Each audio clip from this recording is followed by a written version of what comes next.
system is managing human potential. We were talking about certain things that are happening within the school system. I call it killing fields of America. Because we kill the possibilities of the potential of human beings in the school system. I, for one, am not happy with the school system, in case you didn't know.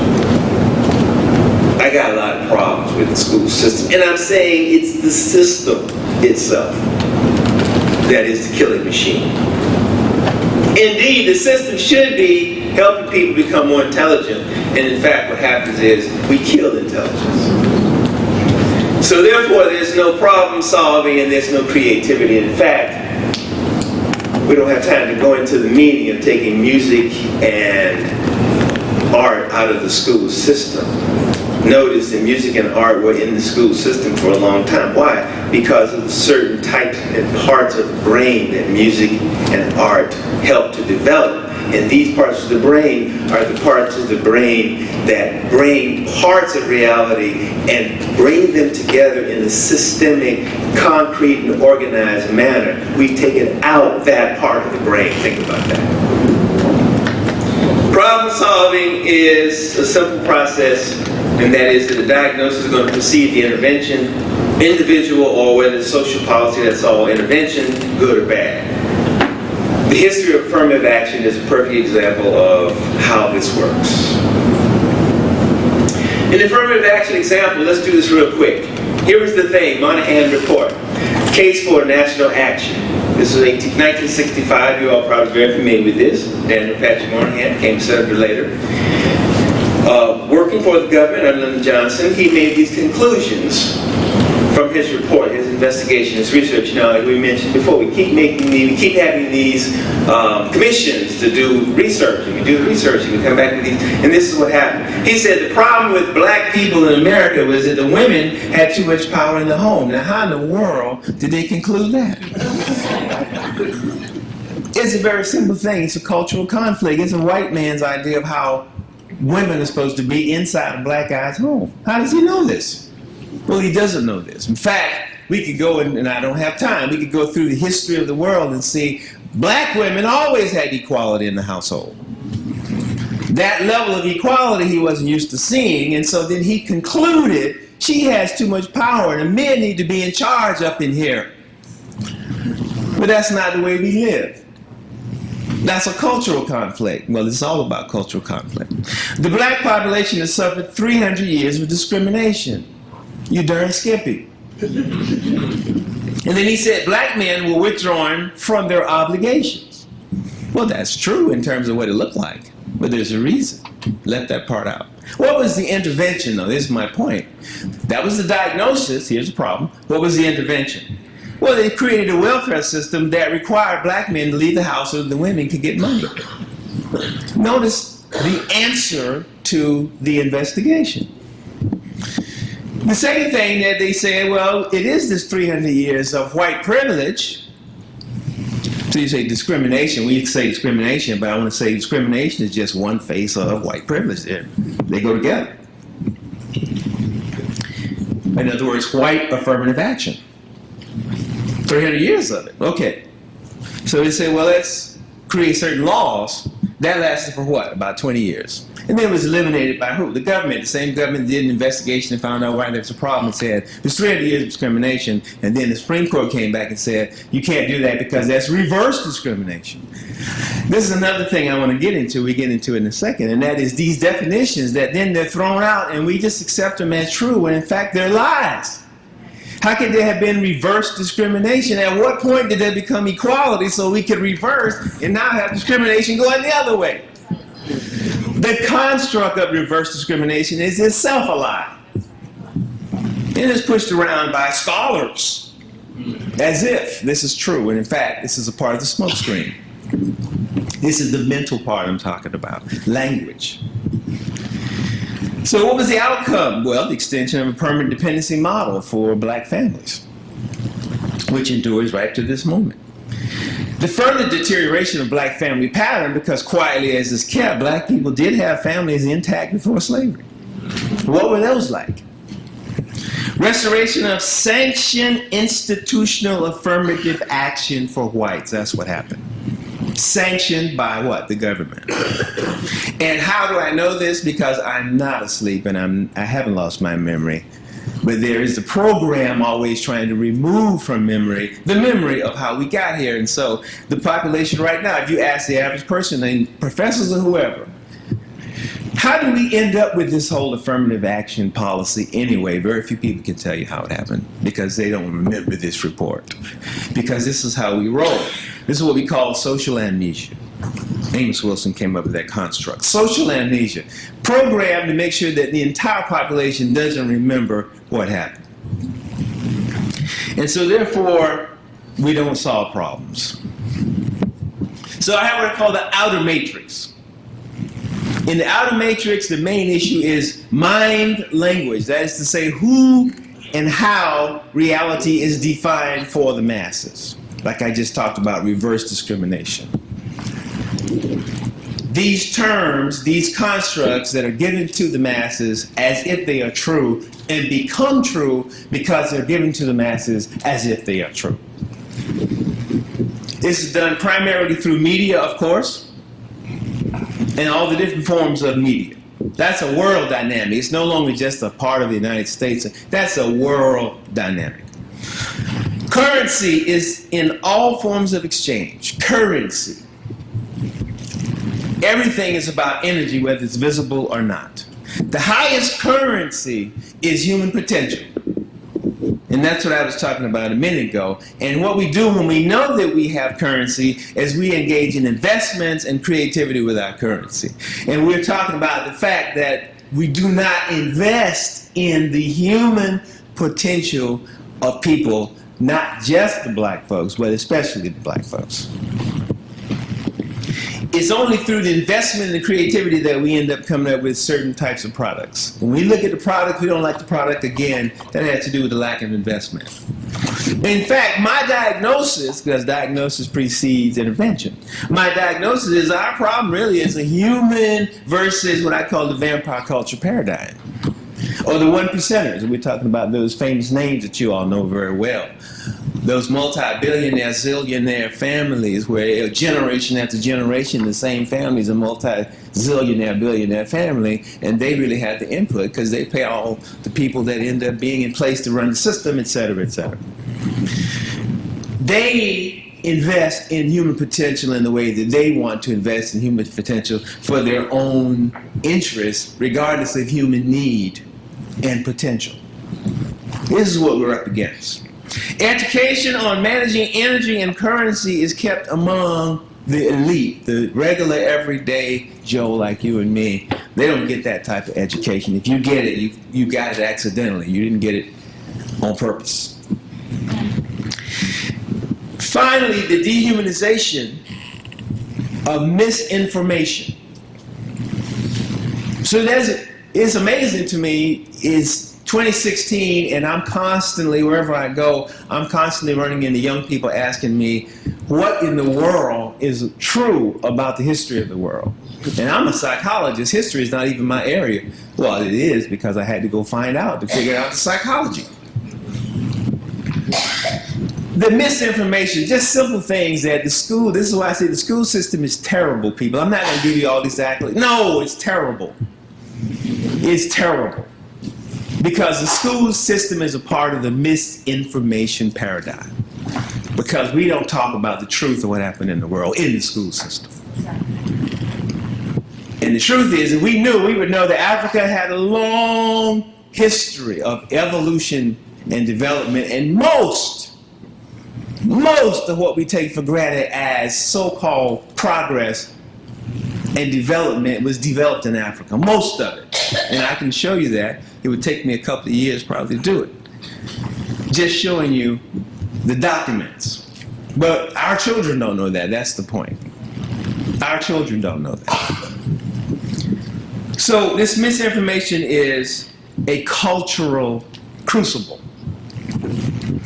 Culture is what carries the intents and the value system. Now, we talk about capitalism, and then we talk about democracy. I just want you to, that last part down there, I just want you to think and ask yourself, is capitalism as it actually is that compatible with democracy and equity? And the answer is no, it's not. And there's a reason why if we talk about any other system of adjusting to, that's given a bad name. Oh, now you're talking crazy now. If I was to say, well, really, I recommend communalism. I would say, oh, he's a communist. You know, come up with a socialist. All these, why are these such bad terms?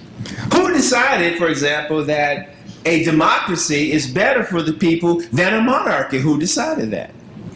If we were to look through history and look at the time in history and how the people were doing under democracy in America and monarchy in other places in the world, we would find that monarchy was much better for the average person than democracy, just by human history. So who's telling us this is the way to go? This is a real quick one. I'm just saying we had these definitions that are handed to us, and then as a result of the definitions, we have problems. How much time we got? About five. All right, thanks. Look, it's always curious, but you know, right now we're in a situation. Are y'all following Flint, Michigan? The Flint, Michigan story? This is a crazy story.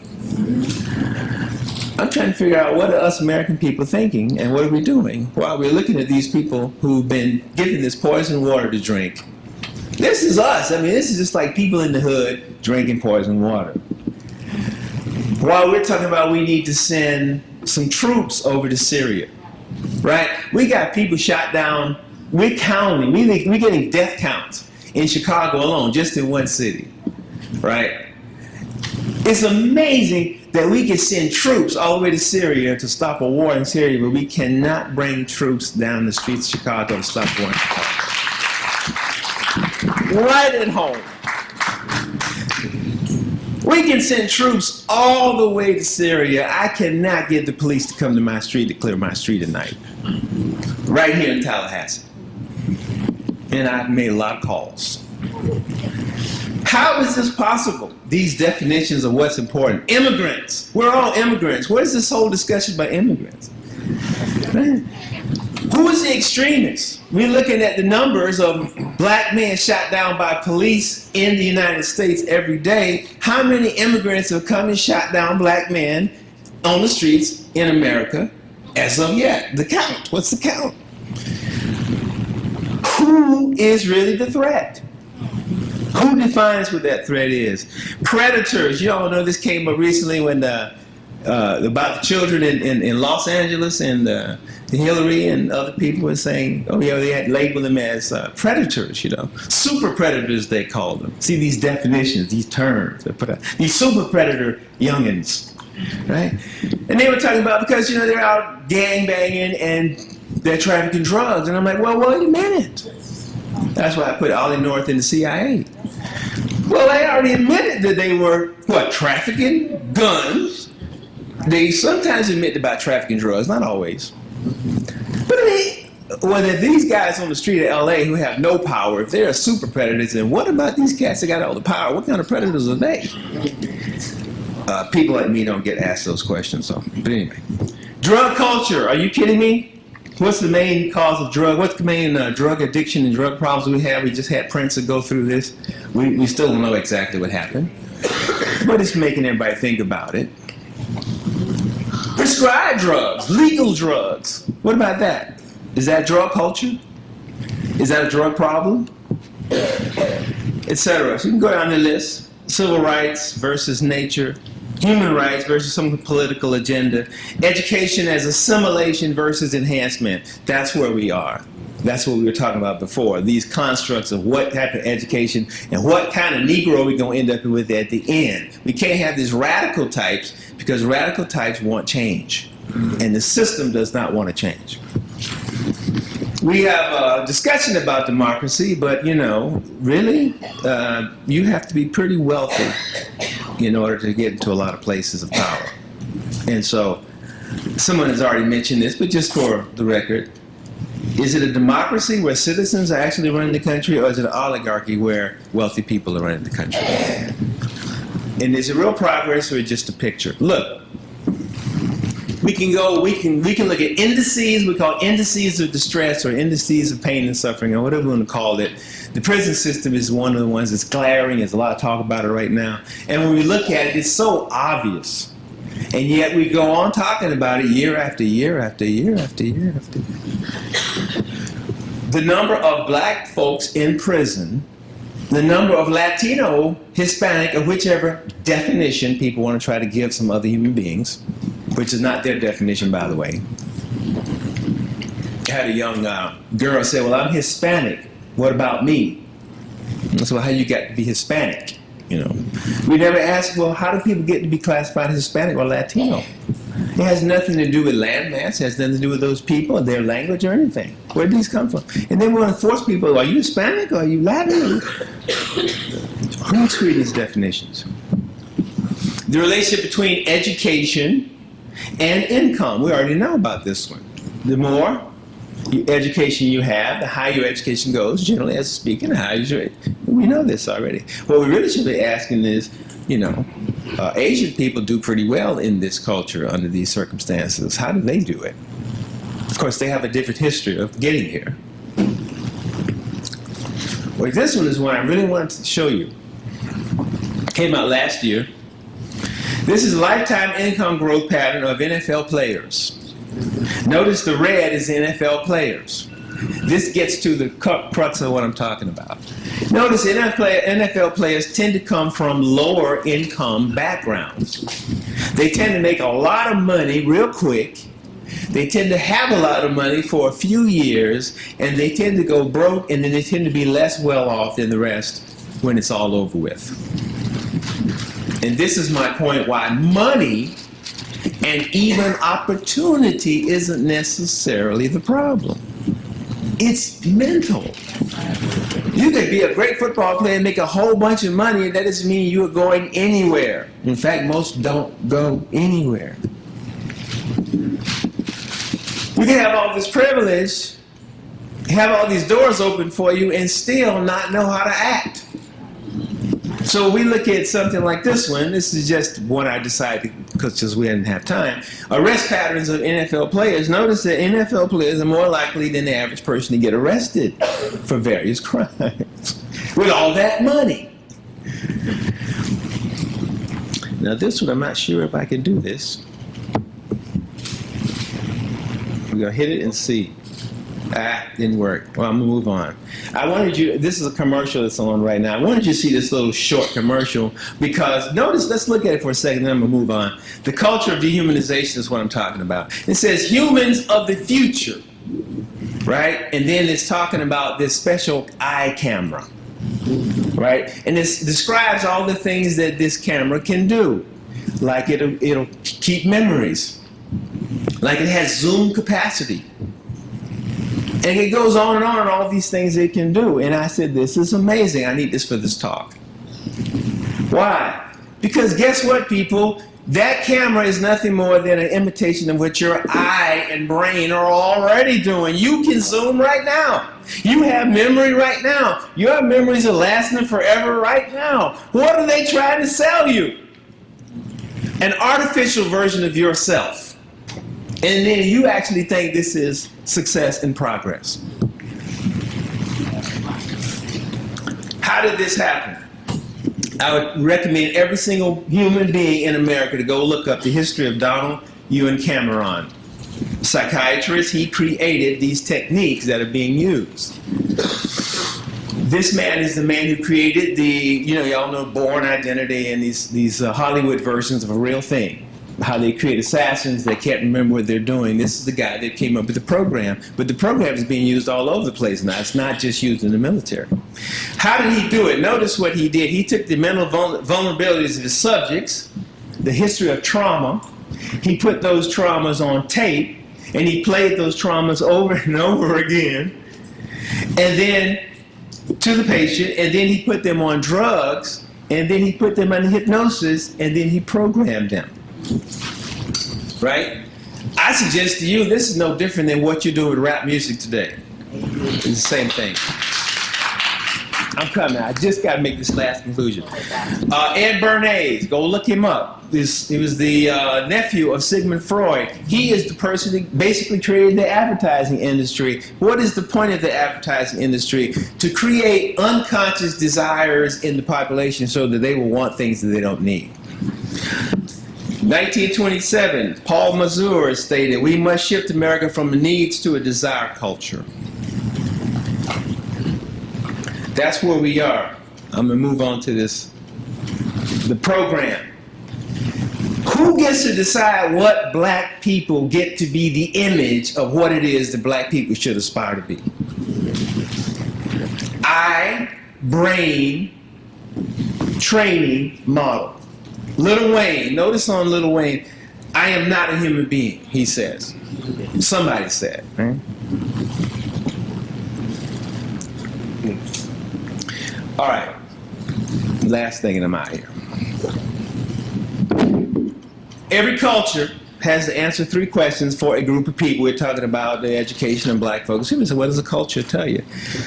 Culture tells you what things are, the definitions. Like, the reason why I can question all these definitions is because I'm outside of this American culture definition paradigm. I'm coming up with my own definitions so that I can see clearly what's happening.